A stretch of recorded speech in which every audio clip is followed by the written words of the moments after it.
নমস্কাৰ প্ৰথমে আপোনালোক সকলোকে ৰিংকুৰ পাকঘৰলৈ স্বাগতম জনাইছো আশা কৰো সকলো ভালে আছে এতিয়া কৰোনা ভাইৰাছক লৈ অসমতো খুবেই চিন্তাৰ কাৰণ হৈ পৰিছে ইমানে সংক্ৰমণ হ'ব ধৰিছে যে নিজে সুৰক্ষিত নাথাকিলে নিজৰ বিপদ নিজে মাতি অনা হ'ব সেইবাবে বিশেষ কাম নাথাকিলে বাহিৰলৈ নাযাব ঘৰতে থাকক সুৰক্ষিত থাকক তাৰে কামনা কৰিছো আৰু যিবিলাক ঠাইত লকডাউন চলি আছে তেওঁলোকৰ যদি ঘৰত থাকি আমনি লাগিছে নিজে ভালপোৱা কামবিলাক কৰি সময় পাৰ কৰক কেনেকৈ দিন যাব গমে নাপাব ময়ো ৰান্ধি ভাল পাওঁ মাজে মাজে আপোনালোকলৈ কিছুমান ৰেচিপি দি আছো যদি আপোনালোকে ভিডিঅ'বিলাক চাই ভাল পায় লাইক কৰিব শ্বেয়াৰ কৰিব কমেন্ট কৰিব আৰু চেনেলটো সাবস্ক্ৰাইব কৰিবলৈ নাপাহৰিব আজি মই আপোনালোকলৈ পৰ্কৰ এটা খুবেই টেষ্টি ৰেচিপি লৈ আহিছো স্মক পৰ্কৰ জুইত বনাইছিলো কেনেকৈ বনালো এতিয়া বলক আপোনালোকক দেখুৱাও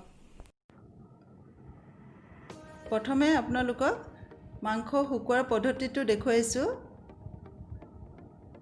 এনেকৈ জুই একুৰা তলত জ্বলাই চালনী এখন ওলমাই দি ওপৰত মাংসখিনি দি দিছিলো মাংসখিনি শুকুৱাত মোৰ লৰা আৰু ভতিজাটোৱে সহায় কৰি দিছিল কাৰণ শুকুৱাতে 3 দিন সময় লাগিছিল আৰু দিনটো যিমানখিনি সময় পাৰো জুইকুৰা জ্বলাই থৈছিলো মাংসখিনি মাজে মাজে উলুটাই দিছিলো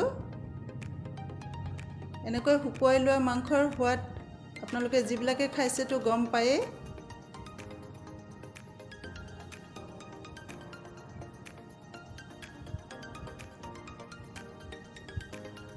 তে বনাবলৈ কি বস্তু প্ৰয়োজন হ'ব বলকচোন দেখুৱা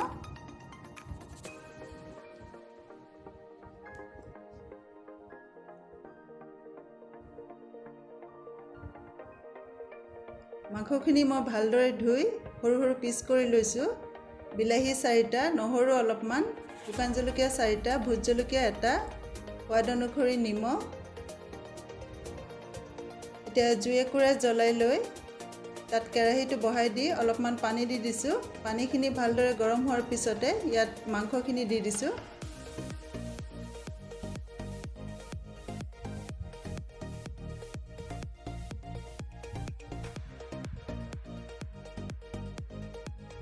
এতিয়া সোৱাদ অনুসৰি নিমখ দি দিছো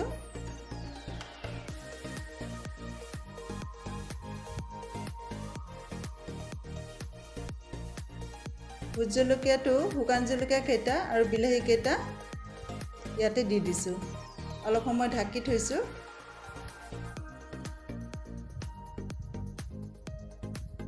এতিয়া ঢাকনখন গুচাই লৈ ইয়াৰ পৰা জলকীয়া কেইটা উলিয়াই লৈছো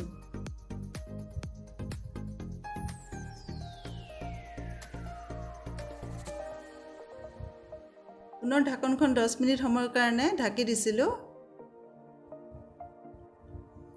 এতিয়া হিজি যোৱা বিলাহী কেইটা উলিয়াই লৈছো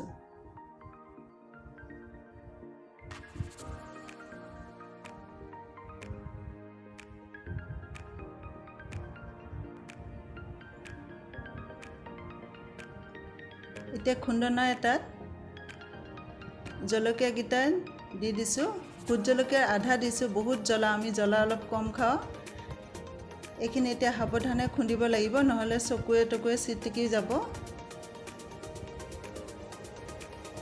এনেকৈ মই লাহে লাহে সাৱধানে খুন্দি লৈছো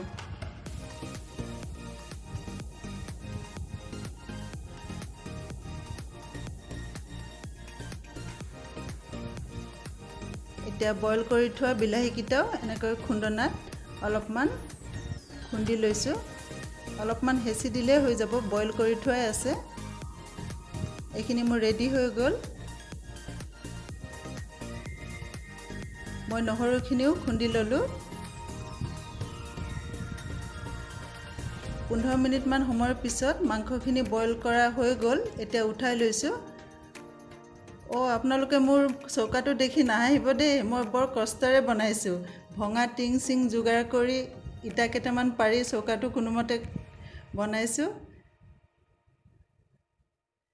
এইখিনি উলিয়াই লোৱাৰ পিছতে কেৰাহীখন বহাই দিলো এতিয়া ইয়াত অলপমান মিঠাতেল দি দিছো তেলখিনি গৰম হোৱাৰ পিছতে দুটা পিয়াজ কাটি লৈছিলো আপোনালোকক দেখুৱা হোৱা নাছিল সেইখিনি অলপমান ৰঙচুৱা হোৱাকৈ ভাজি লম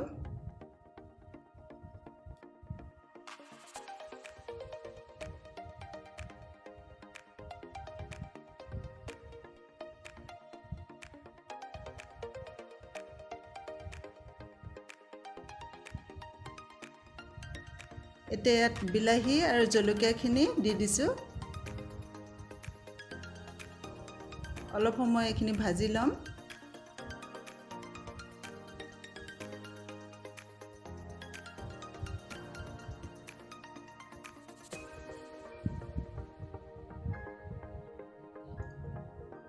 এতিয়া ইয়াত সোৱাদ অনুসৰি হালধি দি দিছোঁ। হালধিটো আপোনালোকে নিদিলেও হ'ব, কিন্তু মই ৰংটোৰ কাৰণে দি দিছোঁ। আৰু অলপমান নিমখ দি দিছোঁ।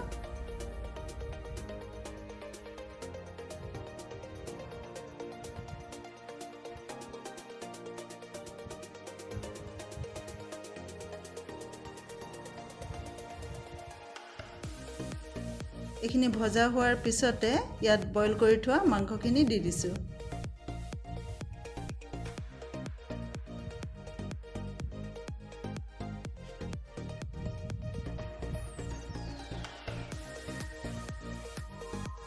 ভালদৰে গোটেইখিনি লৰাই দিছোঁ।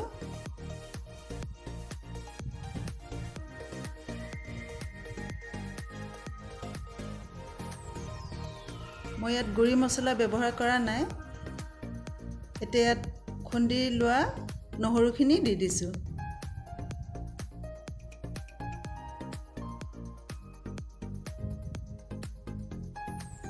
স্মক কৰা পৰ্কত গুড়ি মছলা দিলে ইয়াৰ স্মকি ফ্লেভাৰটো নাথাকে, এনেকৈয়ে ভাল লাগে।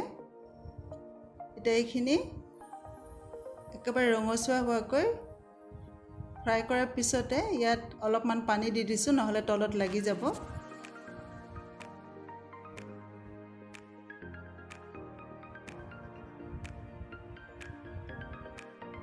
এতিয়া একেৰাহে লৰাই দিছোঁ।